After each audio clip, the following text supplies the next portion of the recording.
십자가의 보혈 완전하신 사랑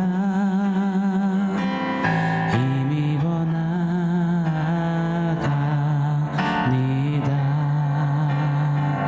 십자가의 보혈 완전하신 사랑 힘입어 예배합니다. 십자가의 보혈 완전하신 사랑 힘입어 예배합니다.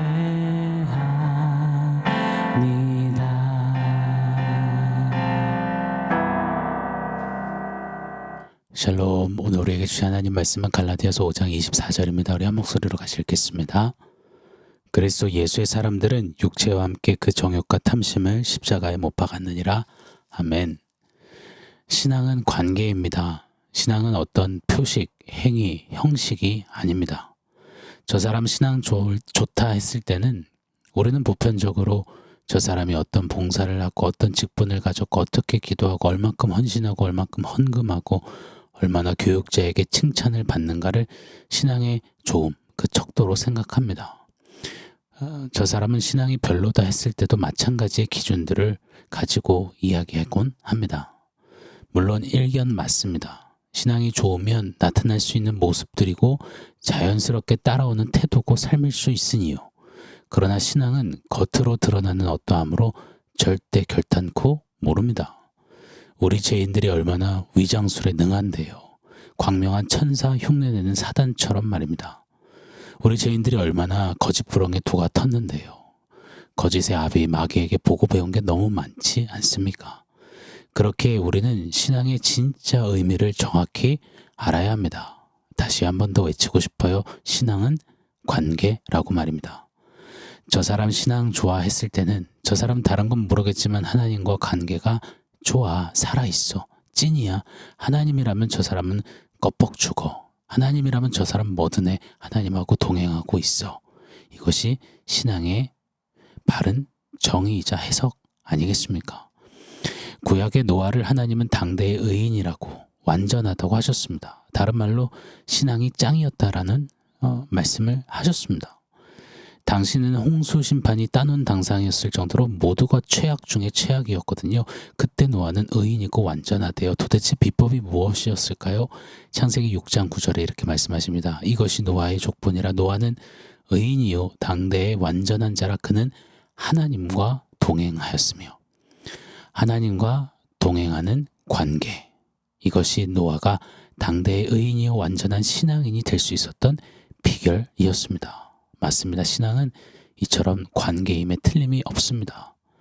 사역을 많이 하는 사람, 봉사를 하는 사람, 직분을 가진 사람이 열매를 맺는 게 아니라 사역을 하든 못하든 봉사를 잘 하든 그렇지 않든 직분이 많든 없든 예수님과 관계를 맺는 신앙의 사람이 예수 안에서 열매를 맺는 것입니다. 성령의 열매를 맺어가는 것입니다.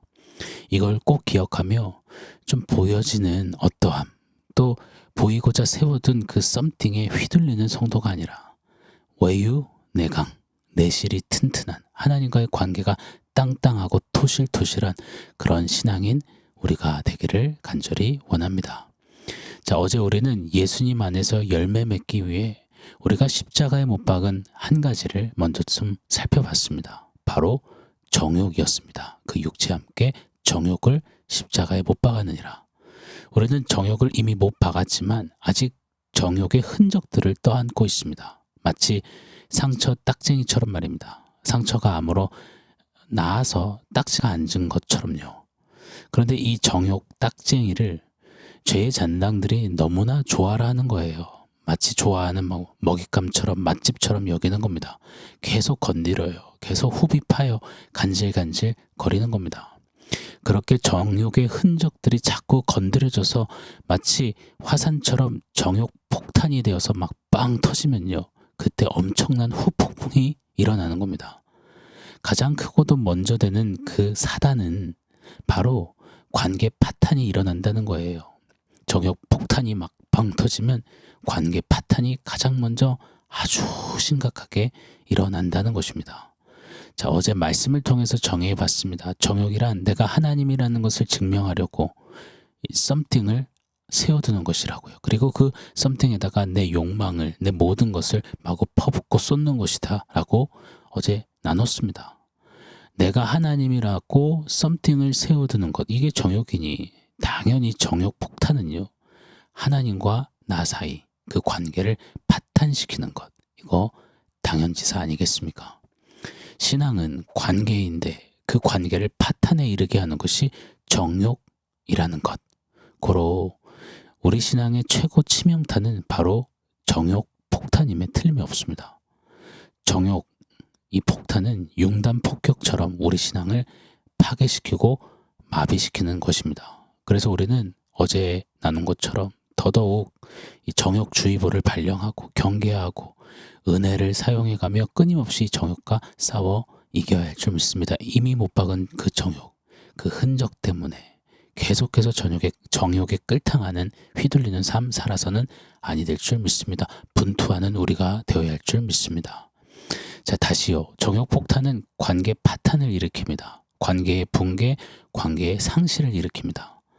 오늘은 정욕으로 인하여서 일어나는 관계 파탄 4가지를 좀 아주 간략하게 다뤄보고 싶습니다. 그래서 정욕에 대해 더 큰 경각심과 전투력을 키울 수 있는 우리기를 원해요. 자, 첫 번째, 하나님과의 관계 파탄, 상실을 일으킵니다. 에덴 동산에서 동산에 거니시는 하나님과 최초 인간 아담은 지금까지 이런 교제는 없었다. 그리 관계하고 친밀함을 누렸습니다.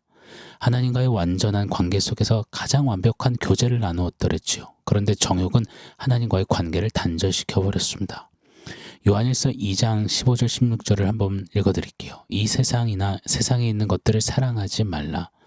누구든지 세상을 사랑하면 아버지의 사랑이 그 안에 있지 아니하니 이는 세상에 있는 모든 것이 육신의 정욕과 안목의 정욕과. 보십시오. 세상을 사랑하면 아버지의 사랑이 그 안에 없다. 관계가 단절이다 하시는 거예요. 마치 에덴 동산에서 쫓겨난 것처럼요. 그런데 그 세상에 있는 게 뭐라 하십니까? 바로 육신의 정욕과 하십니다. 정욕이라 하세요. 바로 정욕이 아버지의 사랑, 그 관계를 막아서 하나님과 나 사이 관계의 동맥경화를 일으키는 겁니다. 하나님의 사랑받아 존재하는 우리에게 그 사랑이 막혀버려요. 하나님과 관계가 막히니 이는 당연지사 영원한 죽음, 영죽 사망이 된 것입니다. 하나님과 관계 파탄이 결과로 이루어지는 겁니다. 정욕으로 말미암아 말입니다. 하나님이 지으신 피조물이 하나님에게서 관계가 끊어졌다, 파탄났다. 이건 진짜 완벽한 끝장을 말하는 겁니다. 정욕은 진짜 어쩌면 우리 신앙에 있어서 마블 영화 엔드게임의 타노스 같은 존재임에 틀림이 없는 것 같습니다. 자, 둘째, 정욕 폭탄이요. 사람과의 관계 파탄을 또 야기합니다.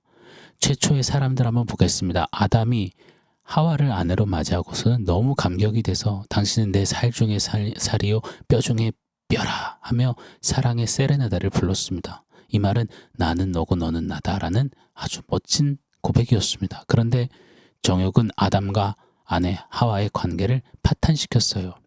아담으로 하여금 거침없이 주저없이 이리 매섭게 소리치게 합니다. 창세기 3장에 보면 아담아 네가 어찌하여 선악과를 따먹었느냐 물어보시는 하나님 앞에서 아담이요 핏대 세우며 하나님이 주셔서 나와 함께 하신 여자가 줘서 먹었습니다. 이 모든 게 하와 탓입니다. 관계를 물어 뜯어버렸습니다. 내 살 중에 살이요 뼈 중에 뼈라 했던 아담 도대체 어디 간 걸까요? 그리고 게다가 적반하장으로 하나님이 줘서 하나님 때문이라며 하나님하고의 관계도 더 엇나가는 모습을 보였습니다. 자, 세 번째, 이 정욕 폭탄은 자연세계와의 관계를 파탄을 야기했습니다. 정욕 폭탄 맞고 하나님하고의 관계가 파탄나고 아내와의 관계가 파탄을 맞이한 아담으로 인해서요. 자연 만물도 저주를 받습니다. 창세기 3장 18절에 보면 땅이 저주를 받아 가시와 엉겅퀴를 낸다 하셨습니다. 아담이 수고해서 밭을 갈아도 수고한 만큼 자연은 소산을 내어주지 않게 된 겁니다. 죄로 인한 이 정욕이 사람과 자연 사이의 관계를 깨뜨렸습니다. 나아가 자연과 자연 사이의 관계도 망가뜨렸습니다. 조화와 상생보다는 양육강식, 먹이사슬의 살벌함이 자욱해졌습니다. 인간은 자연을 마구 파괴합니다. 돈만 된다면 가차없이 베어버립니다. 이에 분노한 자연은 자연재해, 기상이변 등을 통해 인간에게 보복하는 시대가 되었습니다. 파탄 났습니다.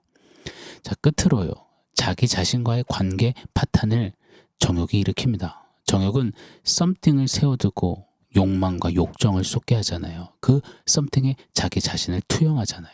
어제 우리 자세히 살펴봤습니다. 그렇게 정욕은 그 썸띵을 통해 인간을 지배, 조정하는 겁니다. 그 썸띵이 무너지면 그 인간은 모든 것을 잃었다며 극심한 우울과 상실과 실패와 좌절을 경험합니다. 그렇잖아요. 썸띵이 나를 투영해 곧 나였는데 그 썸띵이 무너졌다 곧 내가 무너진 겁니다. 그래서 사람 중에는 그 썸띵 때문에 정욕으로 인하여 나 자신을 저주하고 미워하고 증오하고 스스로를 베어버림으로 스스로의 목숨을 끊는 그 마침으로 가기도 하더라는 겁니다. 자기 자신과의 관계를 파탄, 상실해버린 연고입니다. 정욕이 인간 안에 이루어놓은 비극이자 참담함입니다. 사랑하는 여러분, 이렇게 정욕 폭탄은 인간 모든 관계를 파탄시켜버립니다. 손발을 다 묶어버린 채 정욕의 꼭두각시로 전락시켜 버립니다. 자, 이때 우리 하나님은 그런 우리 인생을 그냥 방관하지 않으셨습니다. 정욕 폭탄으로 관계 파탄난 우리와의 그 관계를 다시 재건하시고 다시 찾고 다시 세우기를 원하셨습니다. 그래서 예수 십자가를 택하셨습니다. 십자가에 친히 정욕을 못 박아 버리셨습니다. 그 이유를 고린도전서 1장 9절은 이렇게 말합니다. 너희를 불러 그의 아들 예수 그리스도 우리 주와 더불어 교제케 하시는 하나님은 미쁘시도다. 너희를 내 아들로 불러냈다. 예수로 불러냈다. 그 목적이 뭔 줄 아느냐? 다시 더불어 교제하기 위함이다. 다시 관계하기 위함이다. 다시 신앙하기 위함이다. 사랑하는 여러분, 십자가의 정욕을 못 받기 위해 하나님 당신의 아들 예수로 하나님이 직접 다 하셨습니다. 우리를 다시 살게 하시려고 다시 관계를 찾아 회복시키시려고 말입니다. 자, 그럼 이제 다시 살아난 생명으로 우리가 가장 먼저 해야 하는 것 무엇이겠습니까? 하나님과의 관계임에 틀림이 없습니다. 하나님과 더불어 교제하는 것임을 믿습니다. 정욕 폭탄 앞에서 하나님과의 관계를 감탄하는 것, 그게 우리가 해야 할 일 아니겠습니까? 이것이 정욕을 십자가에 못 박은 열매 맺는 자의 삶이요 신앙의 걸음이어야 한다 믿습니다. 고로 사랑하는 여러분, 정욕 폭탄 계속 맞지 마시고요. 그래서 관계 파탄에 자꾸 익숙해져 계시지 마시고요. 하나님과의 관계로 다시 서십시오. 매일 하나님과의 관계부터 하십시오. 선중우필하십시오. 오늘 만날 예수님 내일로 미루지 않는 하루 최소 30분 하나님과 관계 속에 머무는 저와 여러분 되기를 예수 이름으로 축원합니다. 자, 오늘 원포인트는 관계 사수입니다. 정욕 폭탄 맞고 관계 파탄난 우리가 십자가의 정욕을 못 받고 우리 주 예수 그리스도와 함께 교제하는 삶으로 회복되었습니다. 할렐루야입니다. 오늘은 이 사실에 과연 난 얼마만큼 감격하고 감동하는지 좀 스스로 질문 던져봤으면 좋겠어요. 그리고 다짐하기를 원해요. 하나님, 관계 파탄에서 정욕을 십자가에 못 박게 하셨으니 이제 관계 사수로 서겠습니다. 정욕 폭탄 말고 감탄이 있는 신앙으로 먼저 서겠습니다. 이리 다짐하고 그렇게 하나님과 관계 맺는, 그러므로 열매 맺는 저와 여러분이 되기를 예수 이름으로 축원합니다. 아멘. 사랑하는 성도 여러분, 오늘 말씀과 원포인트 기억하면서 우리 함께 기도하겠습니다.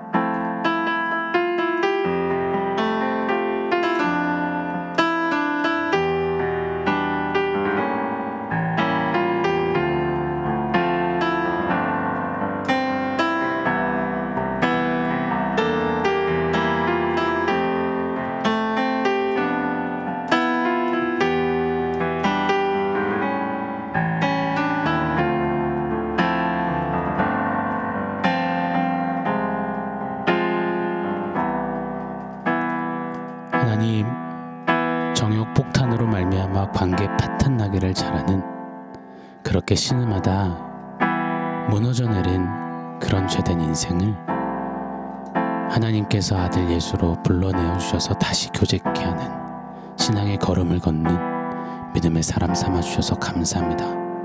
그렇다면 관계 파탄이 아닌 관계 사수하며 정욕 폭탄 앞에서 하나님하고의 관계를 감탄하는 신앙으로 열매 맺어가는 우리가 되게 하여 주시옵소서.